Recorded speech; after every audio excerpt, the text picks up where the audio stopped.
Web navigation, how to make it better. Today on Call for Help. I hope these people can help me with my computer. A technician will be with you in 4 hours. 4 hours? You can upgrade for just $5,000. What? The Universal Serial Config Board should be set to ID6. I mean that in plain English. Help! Leo Laporte to Call for Help. May I help you?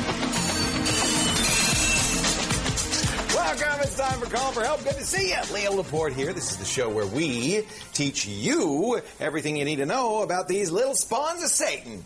We call it the personal confuser. Yes, this beige box from hell could drive you crazy, but that we're here to kind of make you a little bit saner, because we're already crazy. Saner. Not sane. I'm not saying sane. Speaking of sane, ladies and gentlemen, Monica Latanwa, who's going crazy. Going crazy. Ah! What you got? What you got on the show today? Anything fun? I've got, you know, if you have something stuck in your head, this music that you don't know where it came from.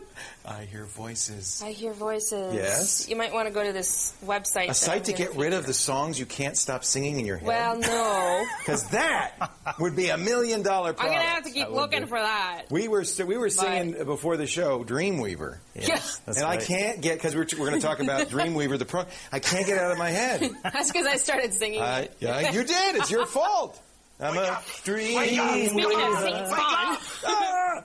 Well, anyway, Monica's going to get songs out of your head or into your head, as she's done to me, something like that. And Andy's going to show you how to get a text message it's jammed into a telephone. If I can get my demo to work. I saw you. Oh. What's the matter? You're calling quickly and... Yeah, I'm trying to get my credits all set up so I can send the message from my PC to my phone, and it's can't find the credits. But anyway, we'll figure it out. I'll show it to you anyway, whether it works or not. Whether it works or not. That's what we do here on the show, whether it works or not. And we show you how, even if it doesn't work. But, you know, actually, in a way, that's kind of the way it is for everybody, for all of us who use technology, whether it's a computer, a camcorder, a digital camera, a cell phone. Half the time, it doesn't quite work like it's supposed to. It doesn't always. We don't want to lie to you. It doesn't work for us either. No. We're not wizards and magicians that it's always perfect. You know, that's one thing that people do ask me about this show. They say, everything seems to work for you guys. How come? It's because we spend a lot of time prepping. But we don't edit out the mistakes. No, we don't. No. It doesn't always work. It doesn't always. I've had demos that doesn't work. I know. I'm surprised you get hearing from people saying it always works for you, because frankly, that's not Excuse me, Leo. feels. Yes, Vac? Can't Get It Out of My Head is a song by the Electric Light Orchestra from their second album, El Dorado, in 1976. Thank you, Vac. Now I'm going to be singing that for the rest of the day. I'll take it here. Dreamweaver. No, go away. Web designer Amber MacArthur. She's actually a usability expert. Will be here with some more great tips on building your own website as well. It's Web Workshop Week. Great. And we're going to get rid of... Actually, you're going to show us how to find the catchy commercials. Yeah. Not get rid of them, but find the songs on the commercials. Maybe it'll, put your mind at ease. You know the one I liked? What's that? Da-da-da-da. Yeah, that's that Volkswagen good. commercial? Yeah. Oh, I'll see if that's on this. And they never say it. Da-da-da-da. Wasn't there a Bill Gates? Bill Gates and Steve Ballmer did a commercial they showed at Comdex one year. You know, I've always tried to get those videos, but because they don't get rights, it's part of Bill Gates' speech at Comdex, his keynote speech, because they don't get the rights to show it anywhere but at that speech, they never give it to us. So I feel bad, because some of the best, funniest, phony commercials ever produced are produced for Microsoft and Bill Gates' keynote speeches at Comdex. And, of course, why not? The guy's got $30,000 billion. He could do anything he wants. So they did a very funny parody of that Volkswagen commercial. They did. Where he and Steve Ballmer are driving around in their Volkswagen going, da-da-da-da. And then they look out the window, and there's an old Sun computer there. And they... Just like in the commercial where they found a sofa or a seat or something. Yeah. So Ballmer jumps out of the car, puts the Sun computer in the back seat. They're driving around, and they go... Do you smell that? And then leave it behind. It's actually geek humor, but it's funny. Hey, maybe we better...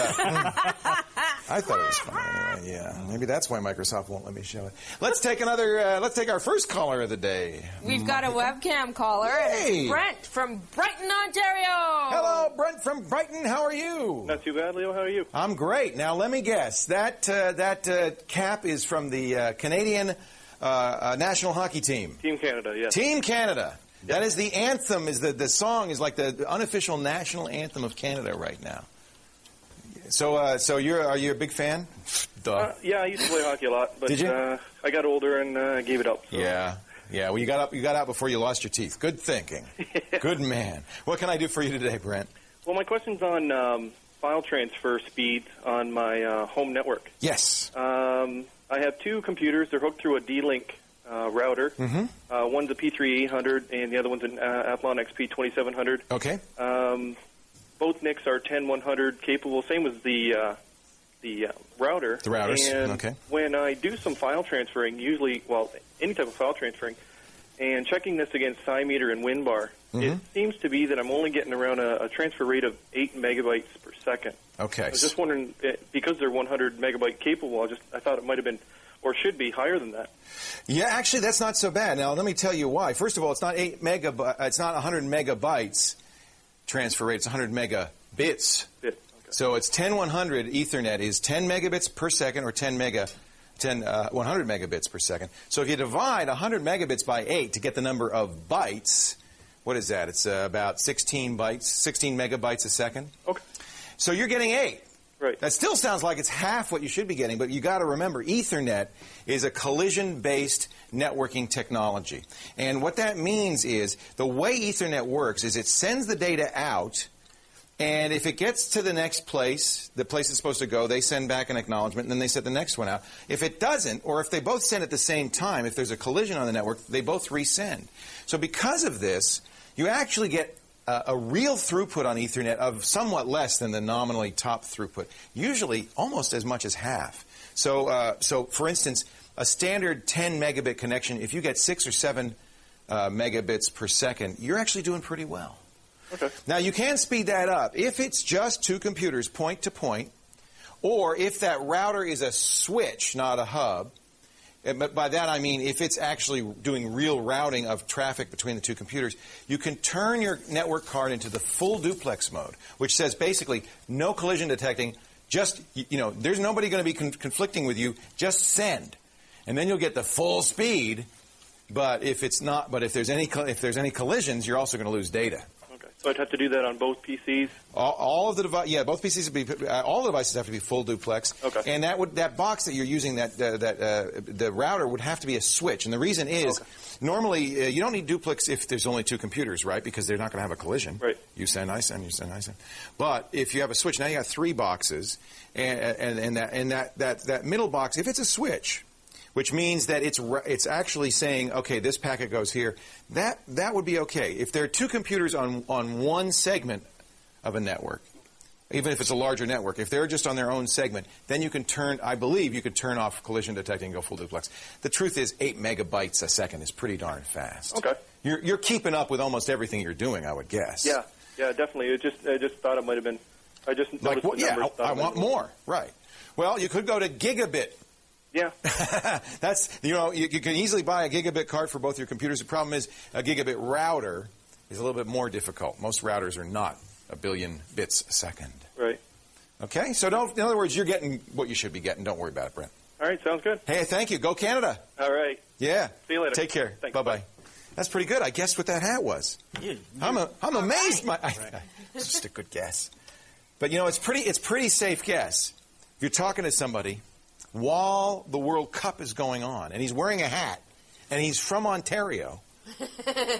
Coming up, sending a text message from a PC when Call for Help continues. You stay right here.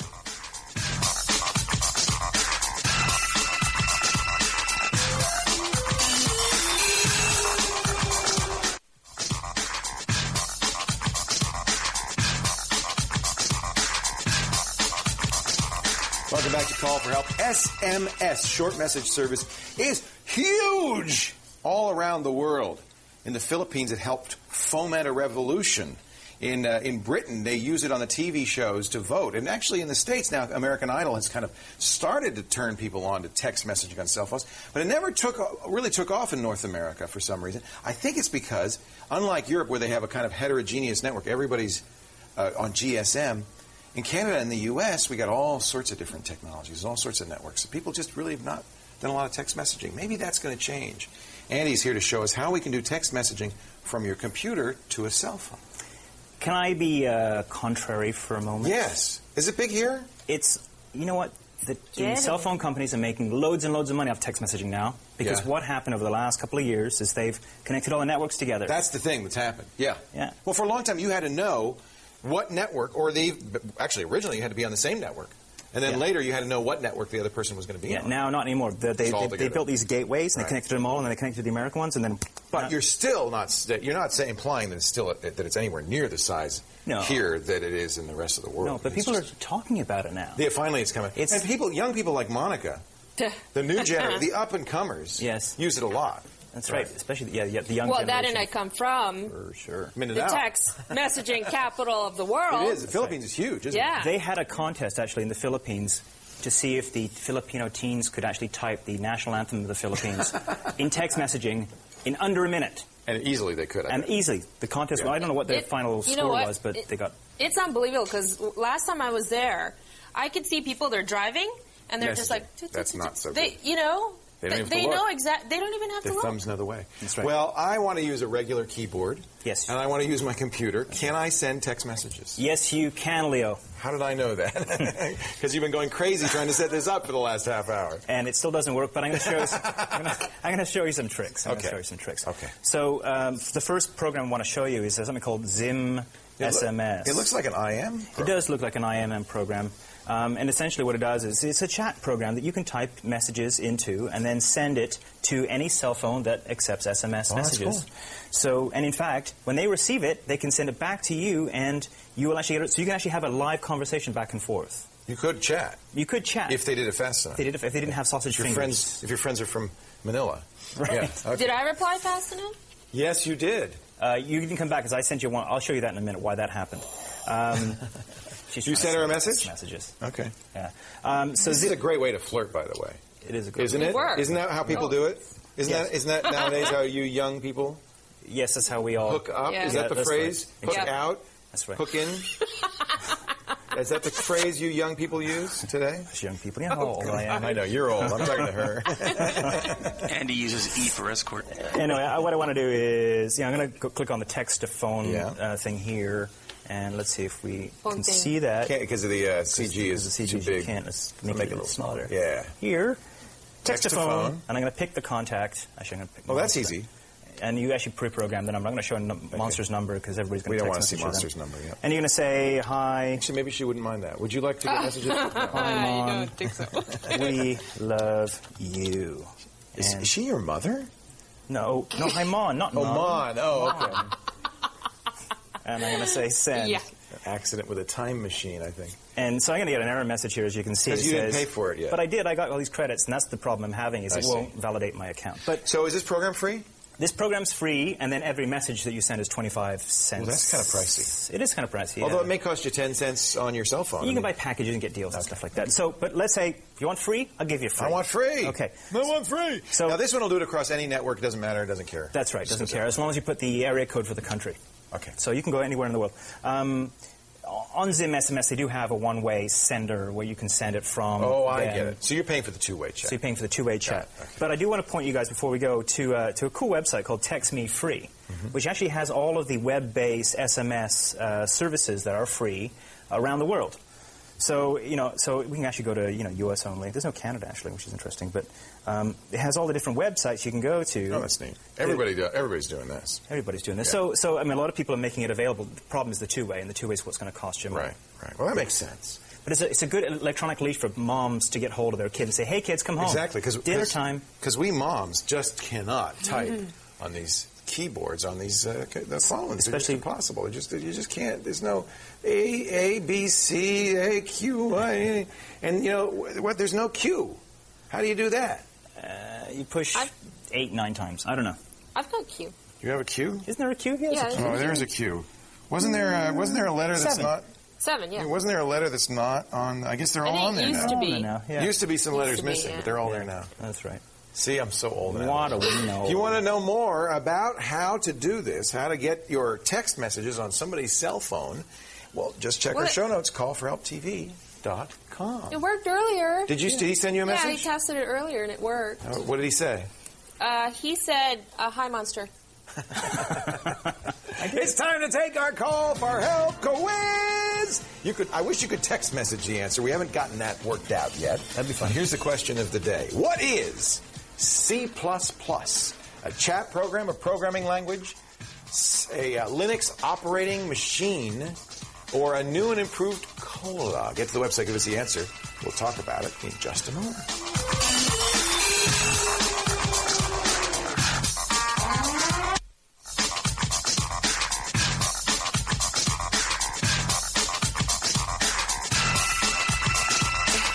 You know what I'd like to have here is just maybe some turntables. I could do some scratching. DJ like Fresh much Leo. music, yeah. Coming up later in this segment, Monica has a free file of the day, something along the lines of, I don't know, setting dates. I don't know. We'll find out what it's all about. And also Flirting, dates. Flirting? What are you talking about? This is another thing about flirting? No. I thought when Kat Schwartz left the show, that would be over. No. All right, okay. And I also had to find that song that you hear on the commercial. We're still looking for da da da da. I found it. I'll show did you you? later, yeah. Da da da. Right now, though, more of your phone calls. Who do you have We for us? have Aaron from Toronto. Hello. Hey, Aaron, welcome to the show. Hey. Good to talk to you. Thanks for calling in. Oh, are you out of breath? I had to run to the phone. That's it. We called and he goes, ah! And he runs over. Well, I'm okay. Okay, take a deep breath. I know how it is. Because when you get to be my age, basically I get out of breath walking from this end of the table to that end of the table. So we're just going to take a little pause, a little breather. Can we get some oxygen for Aaron? Sorry. Is that you, Mon? Okay, my phone is rung during the show and Monica's is rung during the show. I had it on silent, but then I took it off. To do the messages. And now it's going to be your turn, Andy. You're the next one to ring. All right. He watched. She's going to lord it over us for forever now. So, Aaron, you caught your breath? Oh, yeah, I'm in. Oh, good. What can I do for you today? I was wondering about formatting my hard drive to make some more space. Well, that'll do it. It'll erase everything on there, yes. Do you want to save stuff that's on there? Yeah. Oh, so I have, like, photos, music, and special files. You filled up the drive? I have, like, 10 gigabytes left of 80. Okay, yeah. Sometimes that happens. 10's not bad, though. No, I mean, it's funny because we only have 10 gigabytes left. Mm-hmm. I mean, it was like a couple of years ago where a 2 gigabyte hard drive was big, really big. You've got 10 left. Only 10. I'll show you a couple of things that you could do to save some space on that hard drive. The first one is one that Andy really kind of taught me about, and that's called disk cleanup. Mm-hmm. So you just go to the hard drive and you is the best way to do it to right-click on it and select tools? That's one way to do it, yeah. Or not even tools. It's right on the front there. And I like to go through system tools, but anyway. Yeah, just the same thing. You get the same thing. You press disk cleanup, and you're going to...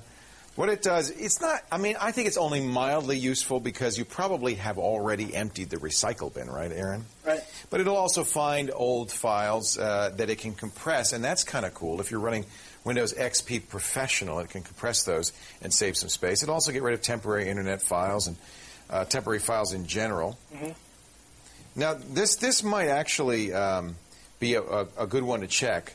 The compress old files. Now, it's not going to help you on the kinds of files you were describing. Probably your photos and your music are already highly compressed. Mm-hmm. Video, too. But if you had a lot of text files or document files, like Word documents, that would help a lot, compressing the old files. I'm not going to do that right now. Another thing that's kind of a handy little trick that I learned when I had the similar problem is you can search in Windows for by file size. So we could actually say, I want to find anything that is more than, let's say, 10 megabytes in size. Mm-hmm. And I'll do that on my whole hard drive. Now, you may say, well, most of the files that are that big I'm going to keep, but you may find files that you really don't need. For instance, help files can be quite large. And when's the last time you read a help file, right? So I'm just looking here. These are my largest files. Now, you've got to be somewhat careful not to throw out things.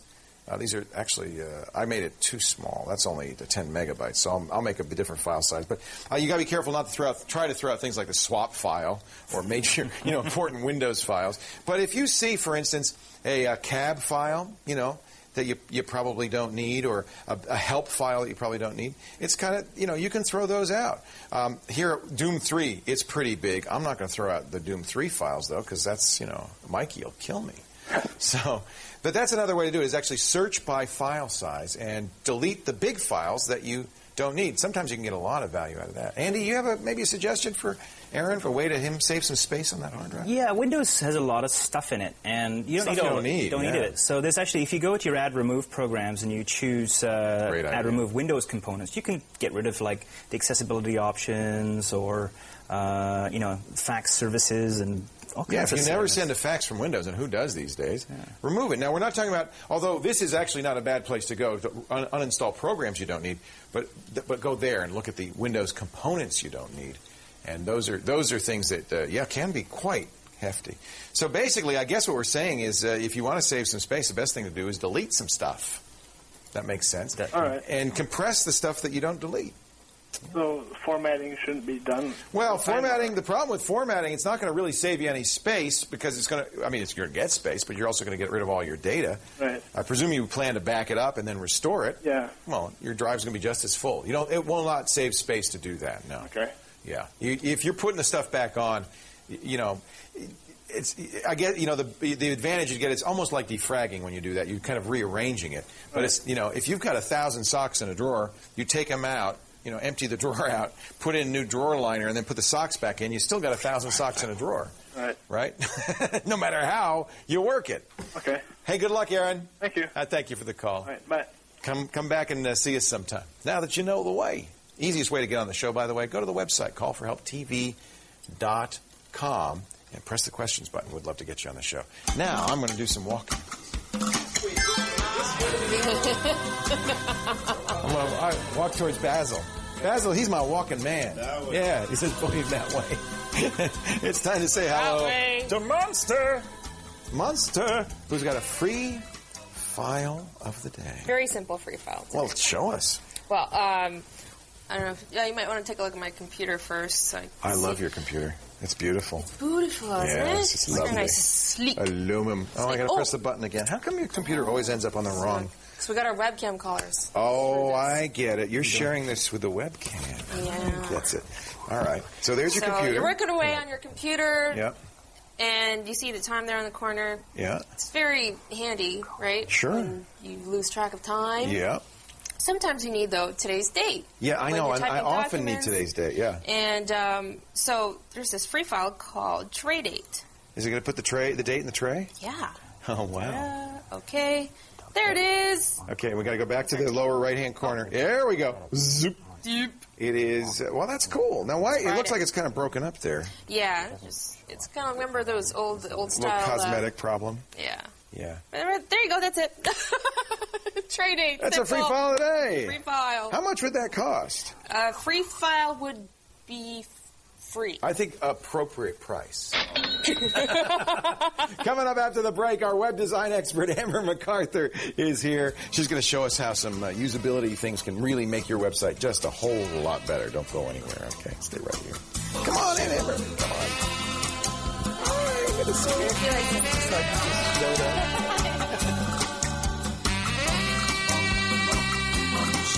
It's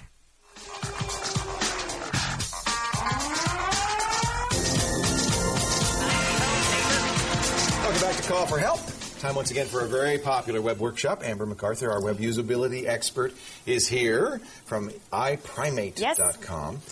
We asked a few weeks ago when you were here for people to send in their sites, and one brave soul has. Yeah, we've had a few people actually write in. And one of the sites we're going to look at today is called Box Office Express by Mark Lewis. He is the founder of the company. Cool, and he's a viewer. He's a viewer, so he asked us to take a look at his site and give him some feedback, so we thought we'd do it on the show today. All right, and we're going to talk specifically about navigation. Specifically about navigation, so the segment will be all about navigation. All you'd ever want to know about navigation. Well, that's the most important part. If you can't get to the content...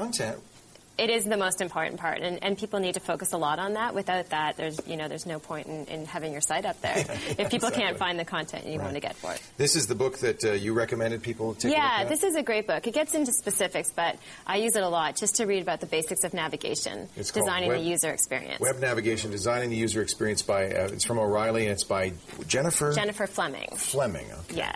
That's great. And she has lots of great feedback in the book about what to look for when designing for different types of sites. And that's one thing to keep in mind is think, again, about your user and think about how your user would want to go through the site.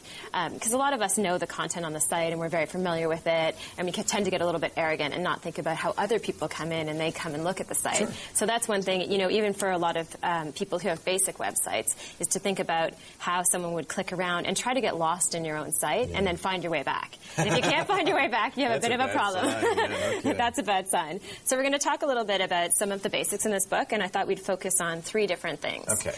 Links, nav bars, and help. Okay, so to start with, if we take a look at Box Office Express, Mark has a pretty nice looking site here. It's very, very nice. Yeah. Has a good nav bar along the left, and he has lots of links. Lots of great links. So this is good. As far as on the link side of thing, one of the questions Jennifer talks about in her book is, are the links blue, and when you click them, do they turn a different color? This is a very, very basic thing, but obviously Mark has done this. It's an expectation on the web that it do that. It is. Surprisingly, a lot of sites, I would say the majority now of design sites change the colors. Yeah. They don't do it. They don't do it. And so this is, if you have a lot of basic users coming to your site and they're not as sophisticated, stick with blue as your link color and make sure, it changes colors so people that know that they've already clicked on it. So the blue is when it's never been clicked on, the red is when you're hovering over it, and the purple means you've already been there. So it lets people know, where they've been, and so they won't go back there unless they need to go back there. I do that on my site, but I'm surprised at how many sites no longer do that. They no longer. I think they're thinking that a lot of the users are more advanced than they actually are, which is something you should probably design for the bottom line, so the basic user. Well, it's informational. It's useful. I've seen that page. I'll go to a page. Exactly. So it's really, really helpful, and it's just helping them find their way around the website. Well, good for Mark. Good for Mark. So he gets good points on that. Now, he doesn't use buttons or JavaScript rollovers or anything. He's using plain text links. Do you think that's a good way to do it? I do. I think, stay basic and plain, especially knowing your user and knowing that a lot of them are basic users. If you're doing a site that's a site for a movie publicity or a computer game, maybe then you can do some more elaborate design. If the purpose of the site is to show off the design or to show off animation, you have to get a little more advanced. But if the purpose of the site is to give away information, stick with all the basics. So the next thing we're going to talk about is nav bars. And we'll see here along the left-hand side of Box Office Express, he has a pretty good nav bar. You can see most of the content. And one of the key things with nav bars is that it remains consistent. And unfortunately... In other words, when you go to a page, the nav bar doesn't change. It doesn't change. But unfortunately on Mark's site, it actually does change. As you see, we just clicked to a new section on his site, and we've come up with a whole new set of navigation links. It's very, very confusing. And yet tempting for the designer because you want to expose a whole bunch more new information. Exactly. I think what happens is people want to do too much. They want to put too much on their site. They want to have everything. But again, it's no good if people can't get to it. So he should probably go back and think about the design a little bit. And, a last resort is to make sure at least you have a home link on all of your pages, which he doesn't have here, actually. So I don't know how to get back home. You don't know how to get back.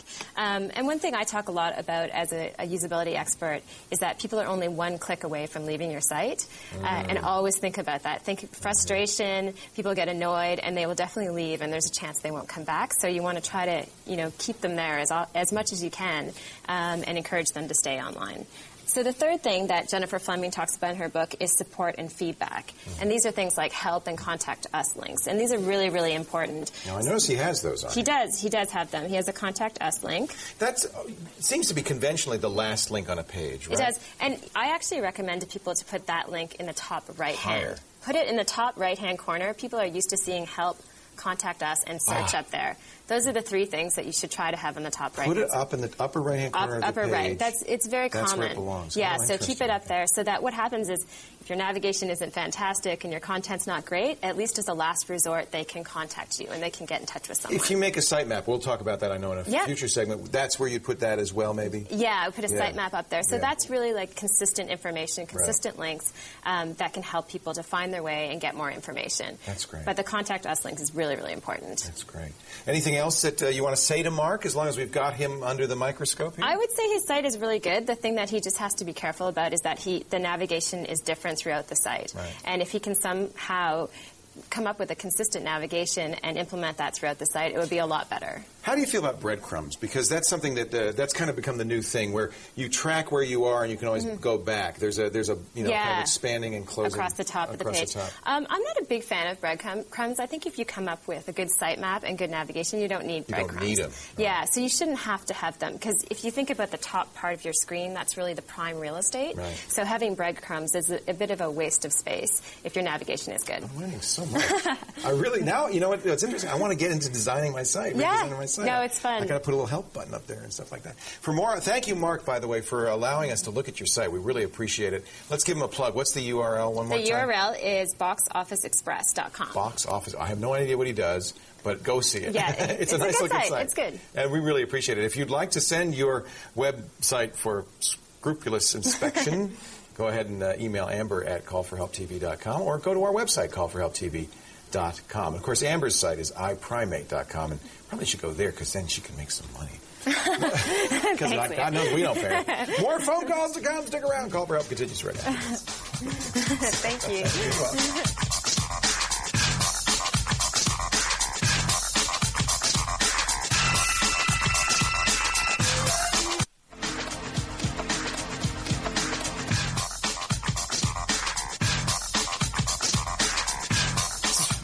I'm just dying to get to work on my website and kind of resculpt the whole thing. It's so exciting. It makes it kind of interesting and then a challenge to make a good website people can navigate that still feels good, looks good, and it's kind of stylish and all that stuff.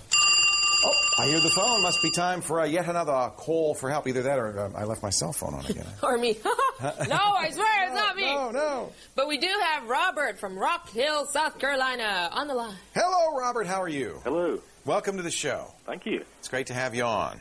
Great. You worried about the hurricane? Is it going to come up your way? I'm looking at the path. But I think we're going to be okay, except for some rain. Holy moly! It's the thing is the size of Texas. Wow, that's the size of Texas. It's big. Yeah, it's big. Whew. What can we do for you, Robert?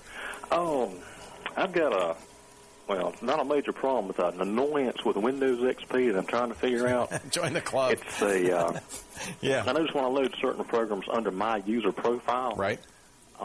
And I see and go to other users on this computer. Right. Sometimes the programs will show up under their profile, and sometimes they won't. Right.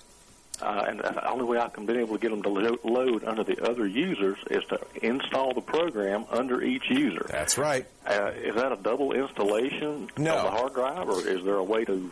Yeah. Or is there a way just to tell it to be able to see it from each user? That's a great question, and it comes from the fact that XP really is a new way of doing Windows, and it's a true multi-user operating system, whereas in 95 and 98 and ME, it's not.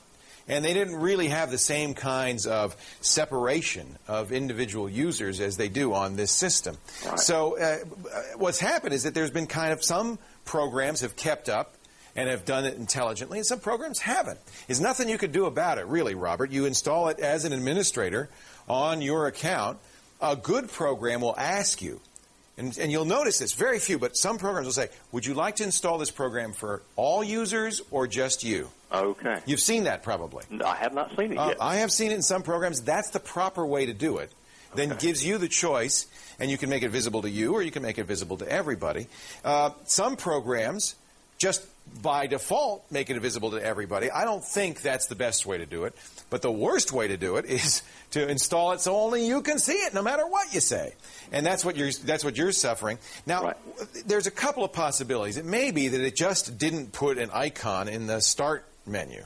Okay. If that's all, well, then it's easy enough. If you right-click on the Start menu and you explore it, you'll see that you have your Start menu, and then there's an All Users Start menu. And, one thing to try is just to see if you can make a copy of the program's icon, copying out of your Start menu and copy it into the All Users Start menu. The Start menu that is under All Users here will show up for all users. So if it's just a simple thing of just not, the installer just forgot to put an icon there, you can do that. However, in most cases, it's not that simple. In most cases, the reason this happens is because this particular program puts stuff in each individual user's directory, creates folders, maybe puts some special data in there and so forth. And this program probably because it's not XP, 2XP aware, or the programmers haven't really updated it for XP, is acting as if it's 98, which means it just says, here, here's the files. Everybody can see it now, which is not true.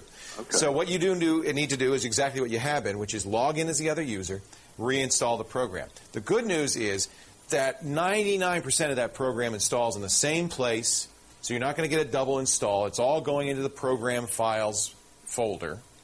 The only thing that will be different is that each individual user may have some custom data that's unique to that individual user. But that's not going to be a lot of disk space. So you're doing the right thing, which is if moving the icon in the start menu doesn't work, just reinstall the program as another user. Okay. Kind of a pain because you got to do it, if you have 4 users 4 times. Yeah. Yeah.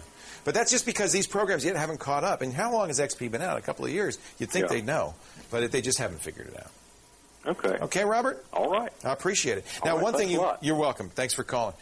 One thing I might mention is that you can run as a different user. If you're the administrator, you can run as any user on the machine. So you can run that installer. If you see setup, you can just right-click on it, and you'll see a run as selection and in here. So if I right-click on, and this is true of any program, but it works also with the startup programs. If I right-click on the program's icon, if you show that on the screen here, and I select run as, give you a chance. Yeah, they have to crank up the hamsters. There we go. Here's the run as thing. That just comes from any program. You right-click on it, you'll see run as, and then I can choose whether I use it to log in as the current user or I can be another user. So that will allow you, without exiting your account, to install it as each individual user. It's just it's just kind of a flaw in the way Windows runs. The right way to do it would be to ask, but few installers do. Thanks for the call, Robert. I appreciate it. Now, I'm sorry, what's his name? Was it Robert? Yeah. What is our quiz question of the day? What is C++? What is C++? That's my daughter's grade in algebra this year, actually. Is it a chat program, a programming language, a Linux operating system, or a new and improved COLA? Go to the website. See, get it? C++? Go to the website. Give us the answer. We'll talk about it when Call for Help continues.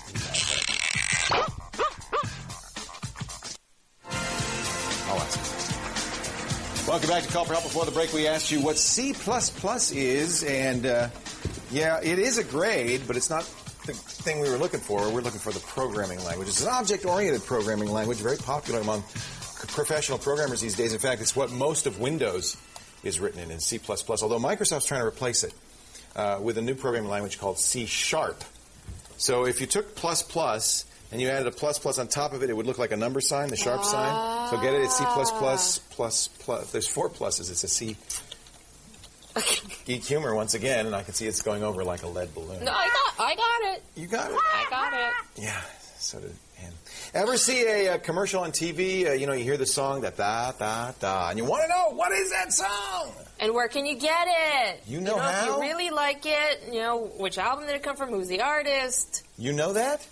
Well, you can find out? We can find out how? Show me how. You go to whatsthatcalled.com. Whatsthatcalled.com. So it has a database of all these commercial songs. Commercial songs. It's a great idea. Yeah. Really, the advertisers should support this or the record companies, because I think they'd sell a lot of music. Mm-hmm. So did you find the da-da-da, and how do you find it? I did. So if you go to search, for instance. Yeah. I guess you have to know the product, right? Yeah, which most of the time you will. That was a Volkswagen, right? Commercial, yeah. Okay. So look at Volkswagen. All the different companies. There you go. Yeah, okay. It's a huge database. This is smart. Somebody's smart, because they're probably making money on the Amazon fees. Yeah, exactly. For selling the music. Yeah, so it lists all the recent, not even recent, but as many commercials as they can. So I found da-da-da. It's by Trio, right? Yeah. I knew that. And you can find it. I'm embarrassed to say I bought it. I bought the song. I did this, and I bought it because I love it. It's a cool song. Da-da-da. It is the first 3,000 times you hear it. Yeah. But let's say they didn't have it in the database. There's another way? There's another way. It's still within the site. You go to Guide. And if you can't find it, you go to right here. And it uses the Google search engine. In the lyrics. So you type da-da-da, because that's what you know. Yeah. Plus lyrics. And it hardly counts as lyrics, but I guess it's enough, huh? Yeah, I guess it would. And it'll bring up this. There it is. Da-da-da-da. The lyrics are very simple. There you go. It's kind of half German, half English. Ich liebe, I love you not. Da, Yeah. da, da. Or, if you can't find it there either, there's a forum on the website. So you can go in, ask anybody, and say, oh, does anyone know this? La, la, la, la. Oh, I used to work in a record store. People would come in all the time and go, what's the name of that song? You know, it goes, I love you. Do you know that? And I go, oh, yeah, it's right here. People do that all the time. Yeah. It's fun. Yeah. It's fun. So, it's a neat little That looks site. like a great site. I wish I'd had that when I was working at Odyssey Records in Santa Cruz, California in 1943. Well, you know how I came upon this? I like that Honda commercial, that Civic Nation. Yeah. And the, yeah. What's this? Who's that? I can't even remember it now. Yeah. Well, but anyway, I just look looked it up. Yeah. We'll look it up. There's the website. Look it up there. Callforhelptv.com. All of our Monsters picks, free files, and everything on there. Hey, let's take another call. What do you say? Sure. We've got Lori from Winnipeg, Manitoba. Lori from Winnipeg, Manitoba. Hello, Basil. Rubbing it. I like to rub his head for luck. Hey, Lori, how are you? Good, thanks. How are you? I am very well. What can I do for you today? Oh, I wanted to say how much I love your show. I've been watching it for the past, since it's come back on air. I never saw it before. Oh, you never saw it before? No. So I'm really lucky. Really? I just started watching TV. Like, we just got cable, and it happened to be almost like the same week that you came on. So I figured, oh, look at all this stuff I've been missing for years. And then I find out you just started. I'm so happy. Well, we had been doing a show like this for about 6 years, although I have to say this is kind of a whole new version, so I'm so glad you like it. That's really good news. Yeah. Isn't that great? Yeah. Rusty loves you. Yes. Well, what can I do for you, Lori, now that you've been so kind to us? I just recently bought a wireless router. Yes. I don't have any wireless computers right now. I'm hoping to get one in the future. Yeah. But I want to, right now, even just as a regular router, make it as most secure as I can. Good for you. Good for you. So you're not yet using the wireless part. You don't really have to worry too much. Although, well, wait a minute now. Let me think about this. Even if she doesn't have a wireless computer, if it's a wireless router, she's broadcasting, isn't she, Andy? Yeah. Yes. I guess one thing you could do now until you get a wireless computer is unscrew the antenna. In many cases, you can just unscrew the antenna. It won't, it'll still be broadcasting, but not much. And that would kind of secure you. That's a really interesting question. Is there, Andy, have you seen in a wireless, one of these, this is a mixed router. It's got wireless and ports. Wired. It's a D-Link 624. A good router. I like D-Link a lot. Have you seen, is there a switch in there you could turn off the wireless broadcasting, Andy? Have you ever seen There's a software that you can switch off the SSID broadcast. But it'll still be sending out data. Well, you're sending out data, but you won't know what to connect to. Well, but if a hacker's driving by, he'll see the... No. Yeah, absolutely. Really? Yeah. Okay, well, you know better than I. Unfortunately, this is a lot of people for a long time thought that this was one way to secure a network is, well, at least don't announce yourself. And it's true. You're not sending out the name anymore. So the normal software on a laptop can't see you. But any program that is smart enough to look for Wi-Fi will see it. And the truth is, every packet you send, guess what's in that packet? The SSID. So, in fact, turning that off doesn't help you against somebody, a bad guy, and it actually slows your network down because your system's now spending a lot more time trying to figure out what am I talking to? What am I talking to? Right. So leave the SSID on. I would say just unscrew the antenna. That's what I would do. If there's no switch inside the controls, have you been in the controls, Lori? Yeah, I've actually went and played with it just this afternoon. You're such a geek. I'm proud of you. You know what you could do? You could just turn WEP on. Yeah, turn on the encryption. That's a great idea. I did that too. I did 64-bit. Yeah. That's fine. WEP, the problem with WEP is it's not completely secure because if somebody sits outside and watches a lot of data go across it, eventually, in software, they can crack it. It doesn't take too long, a few hours. Now, there's no data going out on your thing, really, so I think I wouldn't worry about it too much. I think that WEP, unscrew the antenna, and you'll be fine. And then down the road, yeah, there's some things you should do. Absolutely turn on WEP. You may have WPA built into that router. I bet you do since you bought it recently. I would use that. That's much more secure than WEP for encrypting your data.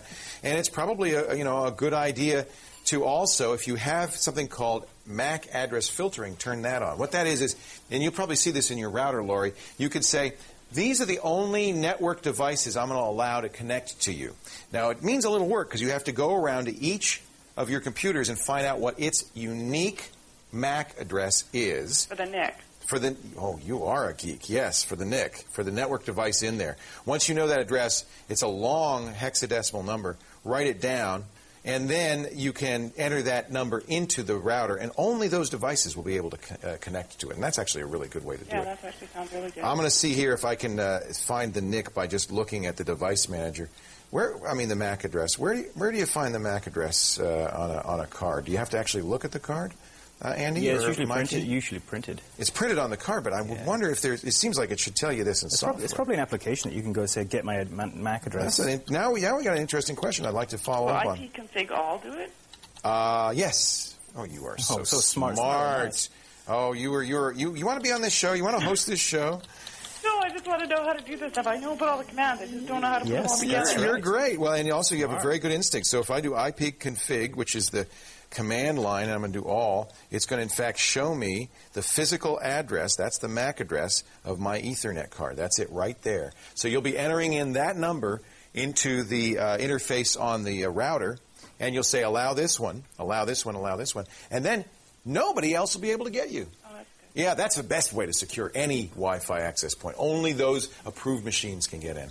I have one other question. By the way, turn on WAP still, or WPA still, because you don't have to get on the network to watch the traffic go by. So people who still hear traffic. Real quickly, Laurie, what else?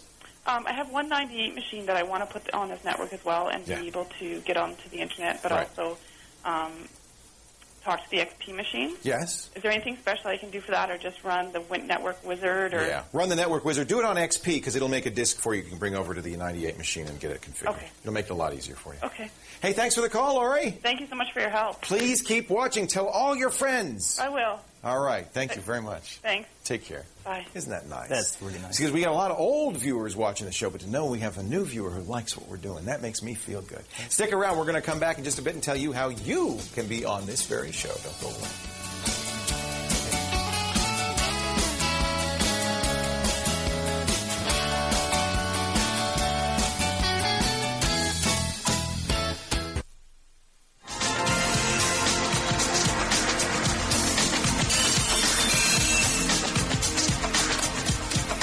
Welcome back to Call for Help. Leo Laporte here. I guess Monica and Andy are still working on chatting with each other over. Mikey's been talking to them, and I think he's got to. There he is. Oh, he's got to go and double thumbs up over there. Send us a message. He's here, I'm Send a message to Mon. And I did find that Civic Nation.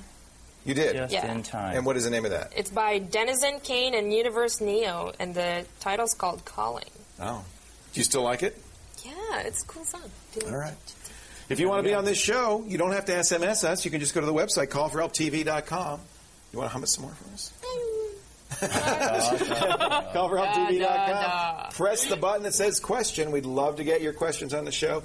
Please do send them along to us, or you can send it to my email address, leo@callforhelptv.com. These are the names of the people who make this show possible. We couldn't do it without them. But you know who's the most important person on the show? It ain't me, it ain't her, it ain't him. It's you. So come back next time, will you? If you've got a problem with your personal confuser, don't whine, don't moan, don't yell. What do you do? Call for help. See you later. Bye-bye.